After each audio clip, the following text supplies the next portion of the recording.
샬롬, 지난밤 평안하셨습니까? 벌써 금요일 아침입니다. 오늘도 한 주간의 마무리 금요기도회로 올라오셔서 하나님 앞에 기도하며 감사를 올려드리는 청파동의 모든 교우들이 되시기를 바랍니다. 오늘은 예레미야가 5장 1절부터 14절의 말씀을 통하여 남은 것이 없을 때 드리는 기도, 남은 것이 없을 때 드리는 기도라는 제목으로 주의 말씀을 증거하겠습니다.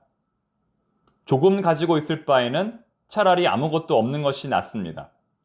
조금 가지고 있으면 그것에 매여 새로운 도전을 할 수 없지만 아무것도 없으면 잃을 것도 없기 때문에 완전히 새로운 도전을 할 수 있습니다. 본문에 나오는 예레미야의 기도를 보면 이제 유다 백성들에게 남은 것은 아무것도 없습니다. 하나님께서 주신 기업도 없고 부모도 없고 자식도 없고 청년도 없고 아이도 없고 심지어는 먹을 음식도 없습니다.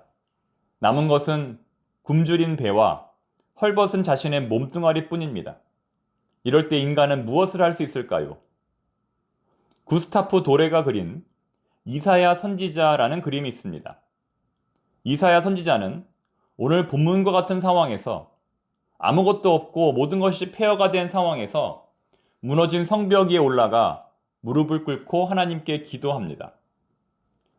성전마저 파괴되어 예배도 드릴 수 없는 상황에서 이사야는 자신의 몸을 제물로 삼아 하나님께 예물을 드립니다. 바울이 로마서 12장 1절과 2절에서 고백한 바로 그 내용처럼 말이죠. 그러므로 형제들아, 내가 하나님의 모든 자비하심으로 너희를 권하노니 너희 몸을 하나님이 기뻐하시는 거룩한 산제물로 드리라. 이는 너희가 드릴 영적 예배니라.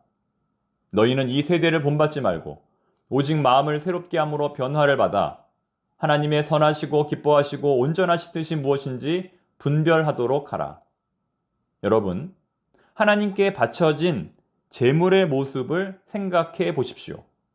하나님께 바쳐진 제물의 모습을 한번 생각해 보십시오. 살아있는 제물 보신 적 있습니까? 살아서 말하는 제물 보신 적 있습니까? 그런 제물은 없습니다. 제물은 살아있지도 않고 말하지도 않습니다. 이사야는 그 죽은 제물처럼 하나님께 바쳐진 제물처럼 입술을 굳게 닫아 조금 더 말하지 않습니다. 대신 오직 듣는 데에만 집중합니다. 그리고 눈으로는 폐허가 된 너머에 회복된 땅을 바라봅니다. 이처럼 이사야는 자신을 제물 삼아 세상을 지킵니다. 아무것도 하나님께 바칠 것이 없는 이 상황에서 선지자 이사야는 자신의 몸을 하나님께 바쳤던 것입니다. 하나님의 제물 되어 자기의 입은 굳게 닫고 귀를 활짝 열었을 때에 비로소 그에게 하나님의 뜻이 임했습니다. 유다가 멸망당한 것은 자기 자신이 아닌 다른 생명체를 제물로 삼았기 때문입니다. 다른 생명체로 제사를 드리면 되는 줄 알고 스스로는 아무렇게나 살았던 것입니다. 이처럼 나를 죽이지 않고 다른 생명을 희생제물 삼는 예배는 가증합니다.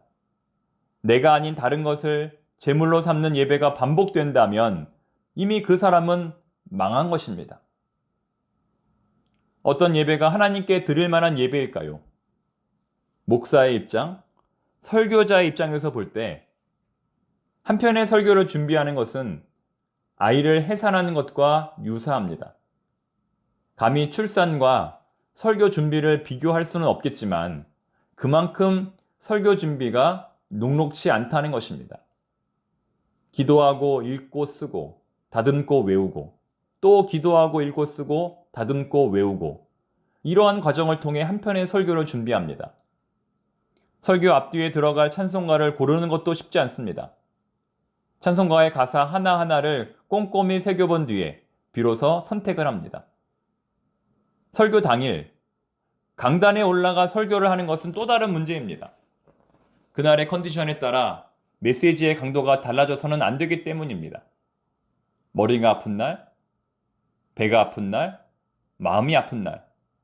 설교자는 로봇이 아니라 AI가 아니라 인간이기 때문에 항상 똑같은 컨디션으로 설교할 수 없습니다. 그러나 그렇게 해야 합니다. 아무 일도 없었던 것처럼. 설교를 마치고 내려올 때는 더욱 참담합니다. 어쩔 때는 너무 부끄러워서 성도들과 인사를 나누기보다 쥐구멍이라도 찾아 도망하고 싶습니다. 무엇보다 설교자가 힘든 이유는 그 마음이 공허하기 때문입니다. 최선을 다해 예배를 준비하고 그렇게 예배를 드렸음에도 불구하고 늘 마음이 한켠은 빈 껍데기와 같습니다. 왜 그럴까요? 왜 그럴까요? 내 몸을 산재물로 바치지 못했기 때문입니다. 산재물로 바치지 못했기 때문에 공연을 마친 배우처럼 늘 공허한 것입니다. 그러므로 설교자는 앞서 이사야가 무너진 터 위에 꿇어앉아 자신을 하나님께 제물로 바쳤던 것처럼 설교자는 날마다 하나님의 제물 되어 입술을 굳게 닫고 조금도 말하지 말아야 합니다. 오직 듣는 데에만 집중해야 합니다. 그래야 하나님의 음성을 들을 수 있습니다. 그래야 하나님이 기뻐하시는 거룩한 산제물로 드리는 예배를 하나님께 드릴 수 있습니다. 사랑하는 교우 여러분, 사랑하는 성도 여러분, 지금 우리에겐 남은 것은 무엇일까요? 지금 우리 청파동 교회에 있는 것은 무엇일까요? 앞서 말한 것처럼 조금 가지고 있을 바에는 차라리 아무것도 없는 것이 낫습니다. 뭐가 부족한 것이 문제가 되지 않는다는 것입니다. 진정한 문제는 내 몸을 하나님께 산제물로 드리지 못하는 것입니다. 바라기는 오늘 하루 우리의 입술을 닫고 귀를 열어 하나님의 음성을 듣는 은혜가 우리에게 임하기를 바랍니다. 기도하겠습니다. 하나님 아버지, 아무것도 없기 때문에 오히려 주님을 바라봅니다.